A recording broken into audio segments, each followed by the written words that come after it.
Welcome again. Last time we talked about mystics and the love of God or towards God in the Middle Ages, and how the mystical experience is a kind of love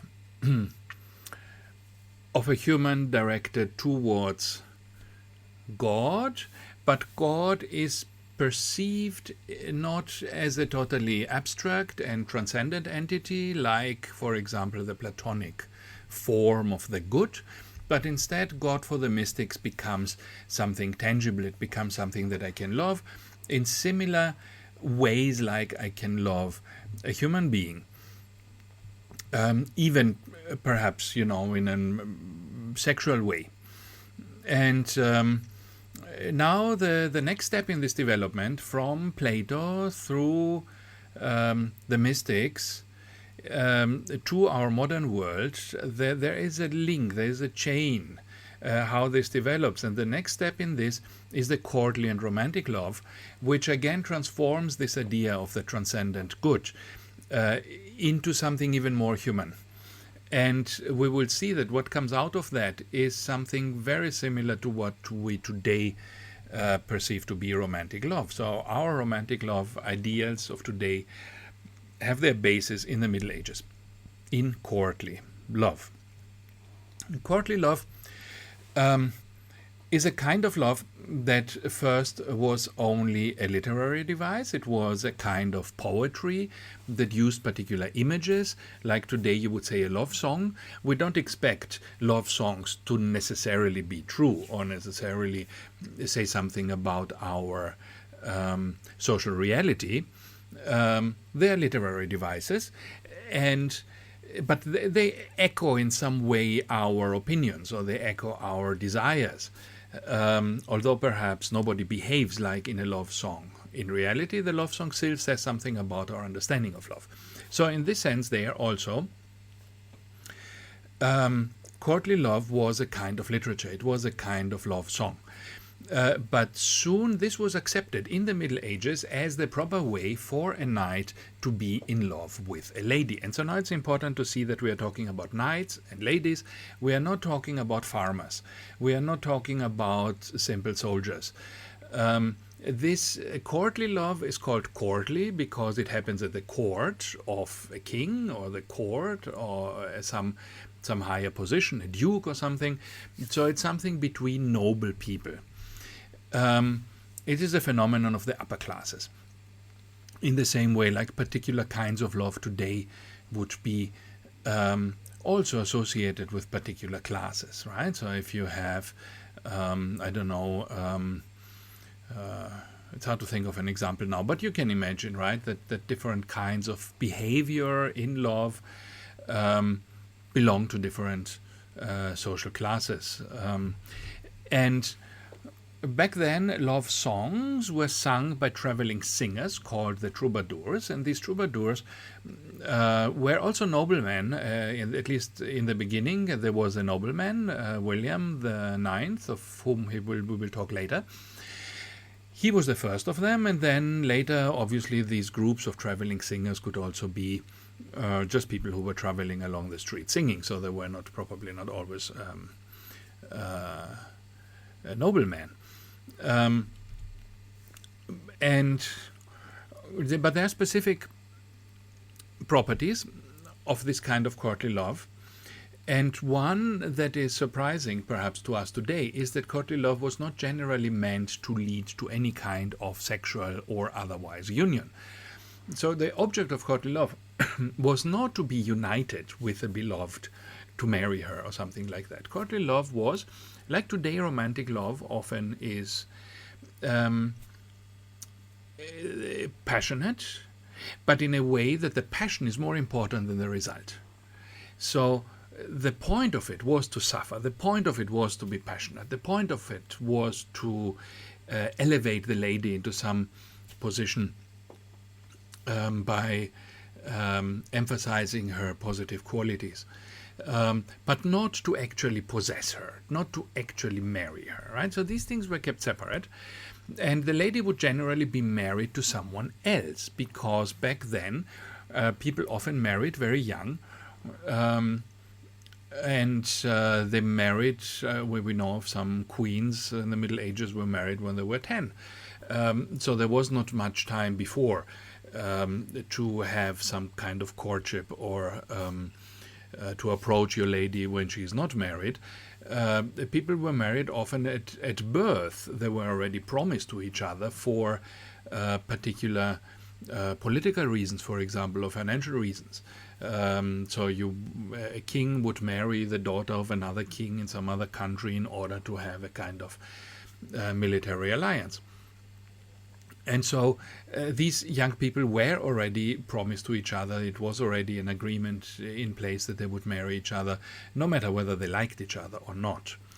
And courtly love is a kind of reaction to that. It is a kind of a game, a fictional relationship, a dream. It's what people would do when marriage is already settled. They don't have the choice whom to marry, but they have the desire for a romantic relationship.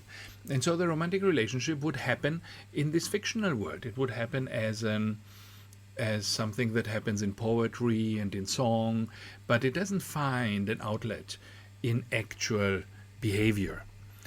And as such, it is accepted even by the husband of the lady.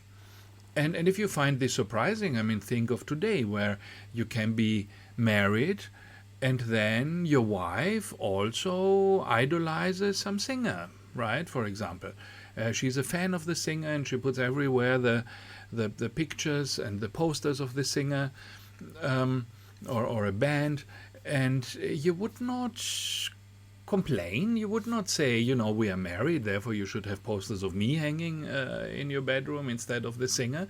You would accept this, right? It's okay to have a poster of a singer hanging there. It's okay to even idolize or love a singer in this particular way in which we love famous people, celebrities. The love for a celebrity is not perceived as a threat to marriage. Right? I can love, a particular actress, and my wife doesn't have a reason to be jealous. So, in the same way, this was a kind of fictional relationship where the husbands could accept this, because the husbands didn't have really a loving relationship to their women, to their wives, because marriage was something practical, having to do with power.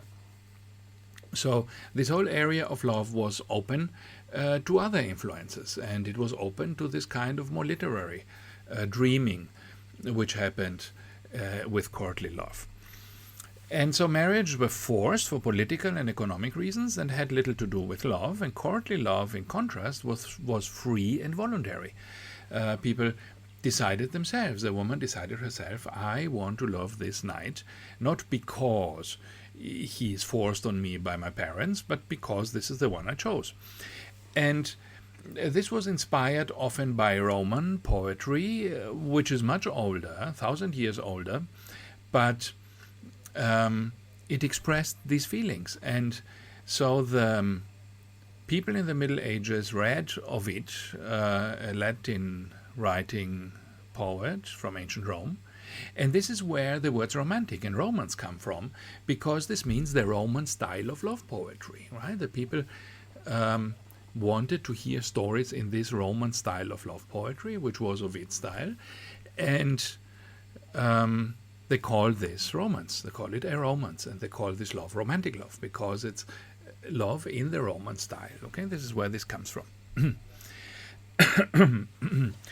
So what is courtly love now?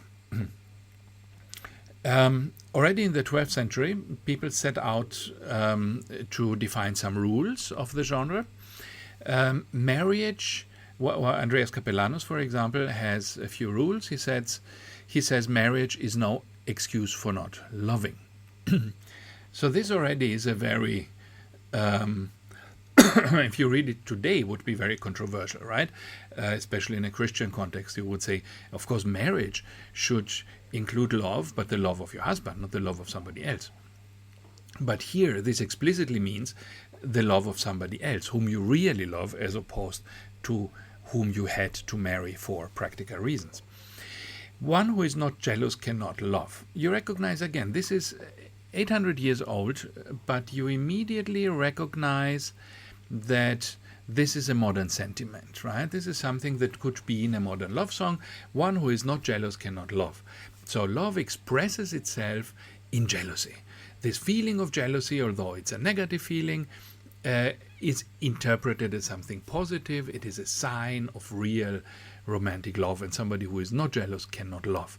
This is, you find the same thing in the 19th century, Wuthering Heights or something, where all these exalted feelings, very exaggerated feelings, are proof for real love as opposed to indifference. No one can be bound by a double love. So this means that you cannot love two people at the same time. You have to decide. One is a real love, the other is not the real love. And love is always increasing or decreasing, means that love is not static. Love is not something, as opposed to marriage. Marriage is static. You marry and then that's it. And especially in the Middle Ages, there was no divorce, no separation. So marrying is for life, and that's your life in marriage. But love is not static in this way. It's always increasing or decreasing. So it requires a constant effort to keep up or to make it increase rather than decrease. So if you are indifferent, your love decreases and it goes away. If you are jealous, if you are interested, if you are involved, then your love increases and becomes better. So from this we get these central motives of courtly love poetry. One thing is always in the center, a beautiful woman who is inaccessible. It's important, we will see later, that the woman is actually inaccessible. If the woman was free and you could marry her, it wouldn't be romantic love, then it would be marriage, which is the kind of the opposite of it, right? So the point is that the lady must be inaccessible so that she's available for this kind of courtship, right? Inaccessible mostly because she's married, or perhaps imprisoned in some kind. Imprisoned doesn't mean that she's a thief. In old times, people were imprisoned for political reasons. She happens to be the daughter of somebody who is the political enemy, or is from another country, and so in the case of a war, she becomes a prisoner. Or imprisoned can also mean somebody who is in a monastery. Often families would put their daughters into a monastery because it's financially more rewarding, right? Instead of having to feed the daughter or perhaps, to arrange marriages, it was easier to just put the daughter in the monastery where she then stayed, and you also did something good for God, right? In the same way, because you gave your daughter to God, so you got some favor perhaps with the church because of that. So there were various reasons why people were unfree or imprisoned, and why these women were inaccessible. And it's also important that it's a beautiful woman. So the woman has to inspire this passion. And you will see later that the romantic love is a kind of appraisal love. You really look at the qualities of this person, and then in the love poetry you have an emphasis on these qualities. You say, I love you because of your white skin. I love you because of your black hair. And the same thing, in modern love poetry. I love you because you are cool. I love you because you are the leader of the motorcycle gang, and so on, right? So a beautiful woman, a woman with particular properties, who is inaccessible because she's married or imprisoned. This is very common. A noble knight who has sworn to serve her. Now, you need a noble knight. It cannot be a worker. It cannot be a farmer. It has to be a knight. A knight is somebody who is rich enough to be able to afford a horse, and somebody to take care of the horse. Normally he would have a castle somewhere. This might be a very small castle, but it would be some kind of more than just utilitarian dwelling. And he would have his own farmers and his own fields that other people take care of. And so this knight swears to serve her. And so the serving gets its momentum and its significance from the position of the knight. If I swear to serve someone, I can only put into her service, my old body and perhaps my few $1,000s of income, but that's it, right? I cannot serve much more. But if I'm a knight, and I have farmers, and I have lands, and I have armies, and I have horses, and all kinds of things, then serving, putting all these things into the service of a lady, it's a much grander gesture, right? So we need a noble knight so that this gesture means something. A forbidden, passionate love shared by both. Now, the love has to be forbidden in a sense because it's against the marriage, and this is what makes it juicy and interesting. It has to be forbidden, it has to be secret, and it has to be passionate. And again, forbidden love is also modern, is a very, very common modern theme of romantic love. It has to be passionate, it has to be forbidden in some way. Later with Shakespeare, we have the forbidden love, of the families who are in a war and then the two children love each other. We have the same thing today with perhaps love between different races or between different parts of society, higher and lower, economically more richer and poorer, right? So some kind of love that is not perfectly acceptable, because if it was perfectly acceptable, it would lack the passion. Then you can just have it. The forbiddenness is a test for the passion. If I overcome the difficulties inherent in a forbidden love, then I prove that I'm passionate. Otherwise, I'm perhaps not passionate enough. The impossibility or danger of consummating that love. Consummating means to actually, execute on it, to be together, to actually have sex together, to live together. This must be impossible or very dangerous. And again, this impossibility is what makes it valuable. If I can have it, if the woman is available and I can just, take her home and she lives with me, then this is there might be passion, but it's difficult to prove the passion. If I have a situation that is totally impossible and dangerous and life-threatening, and I still manage to go after that woman and be in love with her in a forbidden, passionate way, then this proves how great my passion is, right? This is the point. So courtly love goes through a series of stages. These things are highly scripted and highly, formalized. There is a ritual, it's a kind of ritual, and people have to know what the ritual is in order to behave in the right way. And so it's today also, right? We have lots of rituals around love, and it is important to know what the ritual is. You cannot just jump, to someone you like and start kissing him. Then you go to prison, rightly, because there is a ritual that you have to obey about how to show your interest and how to get the interest display back, and how to interpret the signs correctly, and how to advance in this game so that in the end, this becomes and then the additional rituals, in the end this becomes, marriage, which involves other rituals that have to be fulfilled, highly technical, again, rituals of signing papers and going to lawyers and going to the church and so on, dressed in particular ways. So all this love thing is a highly scripted exercise today also, still for us, but much more back then. And much more in literature. In literature, you want to know what to expect, right? If you have a romance, if you look at romance books, modern romance novels, they're all highly formalized. You have the heroine, and she has, particular ways how she behaves before she meets the guy, and then she meets the guy, and then you have some obstacles, and then it becomes difficult and almost impossible, and they quarrel, and they separate, and in the end they find again each other, and they marry. Or they stay together. There's some positive ending, right? And so it was back then also in this literature, right? So you have the attraction to the lady usually via eye contact. You have to worship the lady from afar. You have to declarate your passionate devotion. Declare your passionate devotion.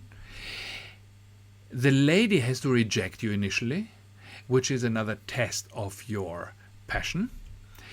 Then you have to put more effort into wooing the lady with oaths of virtue and eternal faithfulness. I will never leave you. I will always be there for you. I will always serve you with my life. Then the man has to complain, that he's approaching death from unsatisfied desire and love sickness in general. So you have to moan and cry and, express how terrible all this is. Both sides, actually, women and men then. And then the hero has to go off, the knight has to go off and perform something heroic in order to win the lady's heart, to show that he is actually worthy of this, right, of the lady's heart, because this then is exclusive, right? After the lady has decided she's not supposed to have 5 knight romantic lovers, she has 1.